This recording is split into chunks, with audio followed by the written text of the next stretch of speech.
Good morning. Good morning. This is Charles Coachman, and we are reading through the Bible,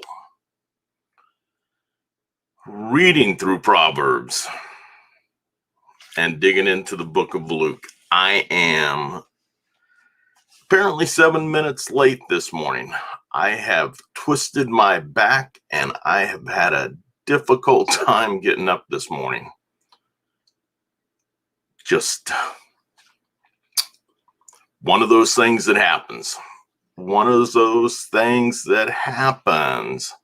I want to go do the shout outs real quick, and let's see what we've got. Robert Scott Real. Scotty Real. We were friends at College Park High School, and just a terrific young guy. I have not seen Scotty in many years. Had a chance, and we missed each other by a few minutes several years back. But Robert Scott Real, wish you a very, very happy birthday. Wishing you all of the best. Gary Sheetler, realtor back east and finance man, wishing you all the best. I believe Gary is out of Michigan, if I'm not mistaken. So Gary, happy birthday to you. And then Kimberly A. Stritt. I have known Kimberly since I was in elementary school, but only because she lived across from my aunt and uncle, who yesterday celebrated their 68th wedding anniversary, 68 years. So happy birthday to all three of you, and happy 68th anniversary to my aunt and uncle. I hope that you all have a great day, and wishing you all of the best on this your special day. And Aunt Nancy and Uncle Al just love you very much, and so grateful for you. Oh, let's see. Gloria Brown, good morning. Good morning, Gloria. I am so happy that you are here. Thank you for sticking around. And Kathy Sherritts Carval, good morning, and hope your back gets better as this morning moves along. Yeah, it's not in a spot where I normally have it. Normally it's real low in my back, and today it's like up in the middle. And I've never had it there, and it's at a point where you can barely even reach it. So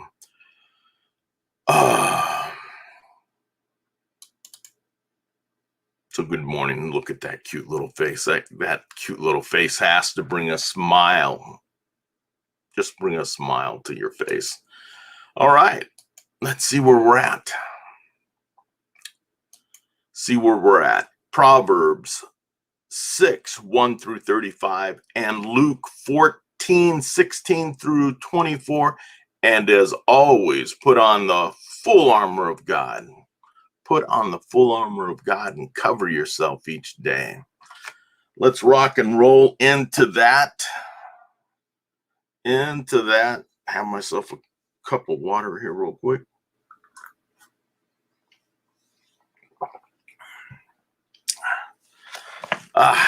Let's see.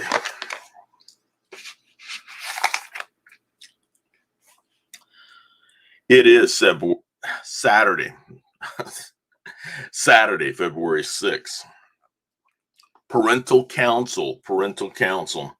My son, if you have become a surety for your neighbor, have given a pledge for a stranger, if you have been snared with the words of your mouth, have been caught with the words of your mouth, do this then, my son, and deliver yourself. Since you have come into the hand of your neighbor, go humble yourself and importune your neighbor.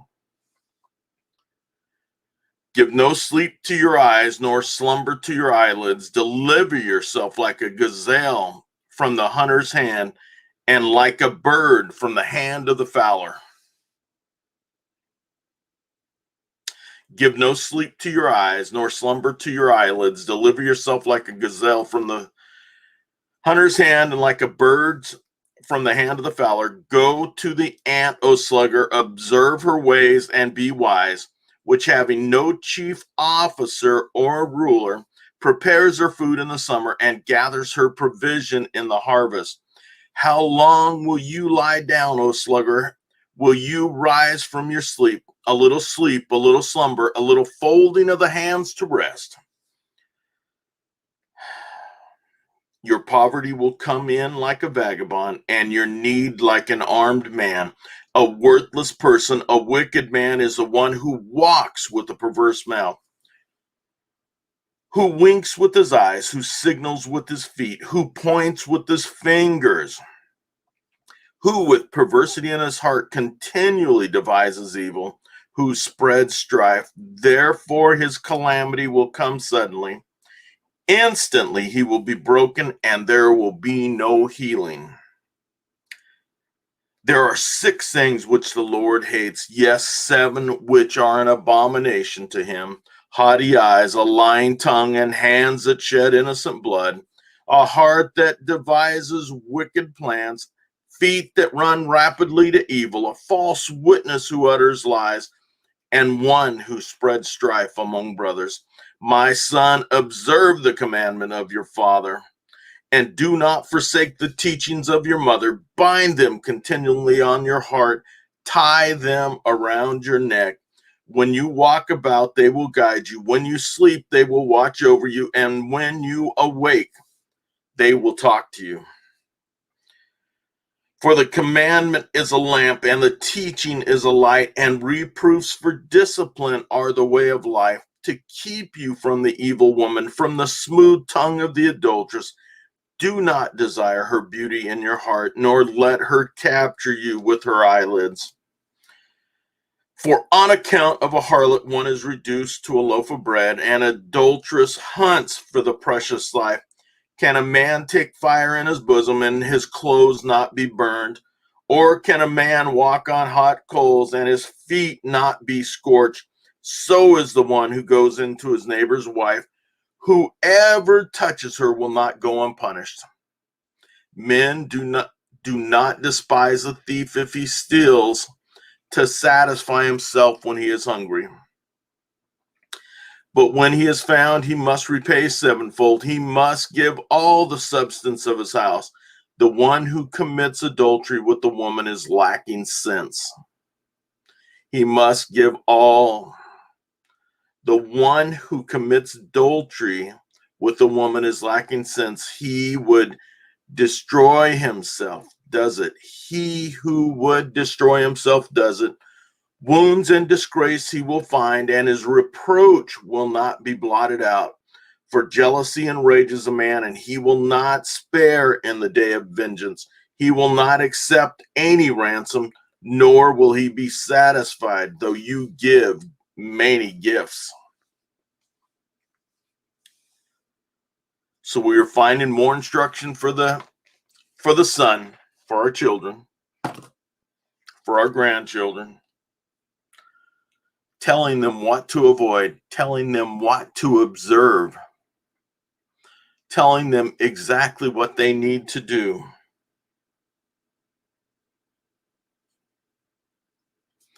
And what to run away from. My son, observe the commandment of your father, and do not forsake the teaching of your mother. Bind them continually on your heart and tie them around your neck. Take those instructions. Keep them with you at all the time. One of the things that,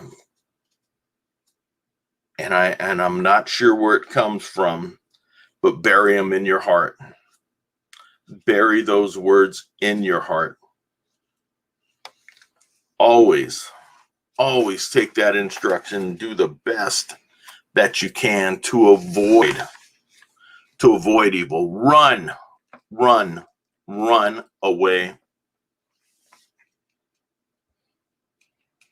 Do not find yourself leaving your wife for another. Do not find yourself sharing the bed of a friend's wife.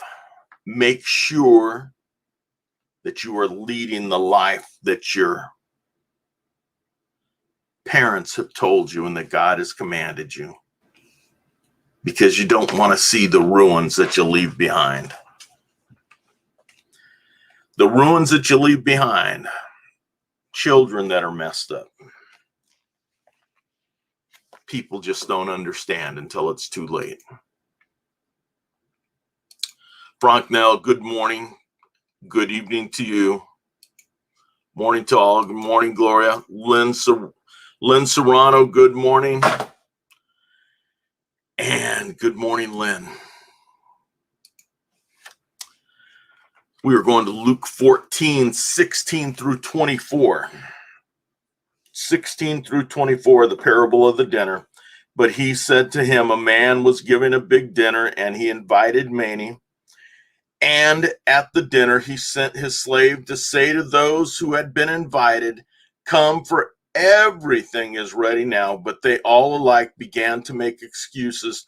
The first one said to him, I have bought a piece of land, and I need to go out and look at it. Please consider me excused. Another one said, I have bought 5 yoke of oxen, and I'm going to try them out. Please consider me excused. Another one said, I have married a wife, and for that reason I cannot come. And the slave came back and reported this to his master. Then the head of the household became angry and said to his slave, go out at once into the streets and lanes of the city and bring in here poor and crippled and blind and lame. And the slave said, Master, what you commanded has been done, and still there is room. And the master said to the slave, go out into the highways along the hedges and compel them to come in, so that my house may be filled. For I tell you, none of those who were invited shall taste of my dinner.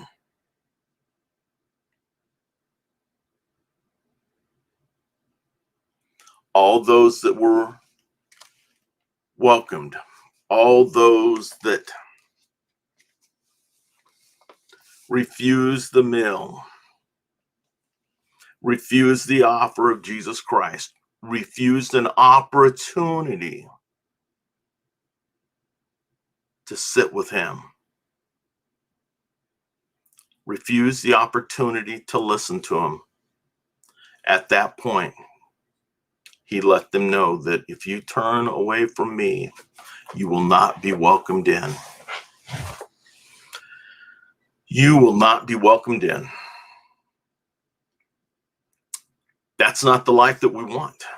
That's not the life that anyone wants. We have been offered a great thing, and when we turn to this, and when we turn to accepting Jesus Christ and accepting his love and accepting the offer that he has made as the one who came down from heaven, the one who became a man and then turned his life and gave his life up for all of us, and we refuse him, we have a big mistake. We've made a big mistake. He is the light of the world. He is truth. And we have an opportunity to join him. As I read Revelation 3:20 quite often, I stand at the door and knock. He who hears my knock and opens the door, I will have supper with him, and he with me. We can't refuse that. We can't be left to our own devices to live in this world. We need the guidance. We need the opportunity, and we need the encouragement that there is an eternal life ahead of us. We need the encouragement that things have meaning in our lives. And that meaning comes from God, comes from Jesus Christ. because they've given us direction for our lives.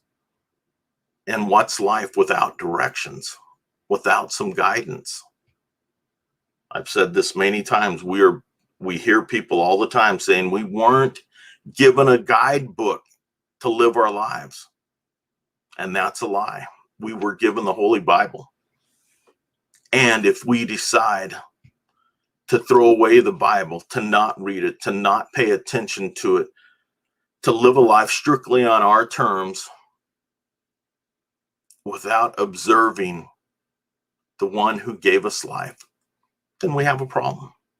Then we will definitely live a difficult life. And we're going to live a tough life at times, even with Jesus Christ in it. But let's not turn away from him. We are given the opportunity each and every day for those that have not accepted Christ. We have been given an opportunity each and every day to just ask, to just say, forgive me, Lord. I want to follow you. I want you to be the light of my life. And we have that opportunity. Take advantage of it. Take advantage. Give your grandchildren, give your children, give your friends and neighbors. We don't need to be the pesky neighbor, but when the opportunity arises, if we can share each and every day without saying a word. It's by the tasks that we do. It's by the things that we do for others. We don't have to say another word because people will question you why. Then the door is open and you share.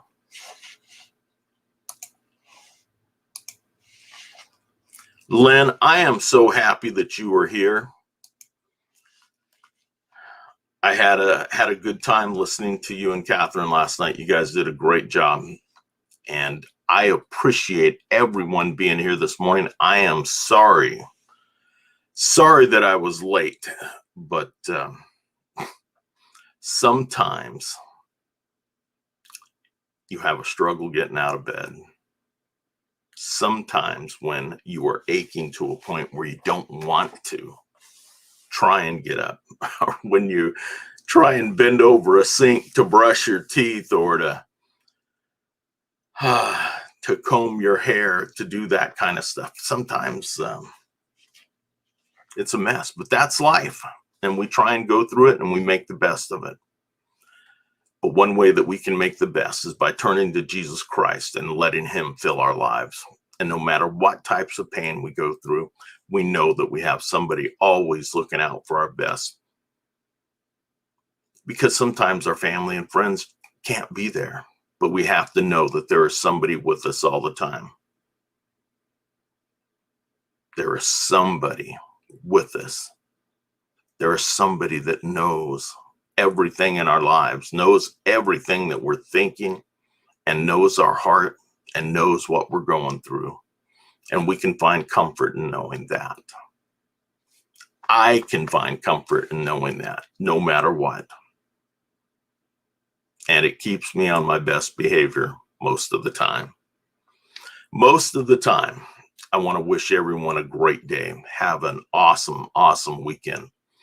I wish you all of the best throughout the weekend. Thank you for being here. Thank you for tuning in. If you'd like to share this out, I'd greatly appreciate it. And I look forward to seeing you again tomorrow as we walk through the Bible, reading through Proverbs and digging in more to the book of Luke. Have an awesome day, and we'll see you tomorrow.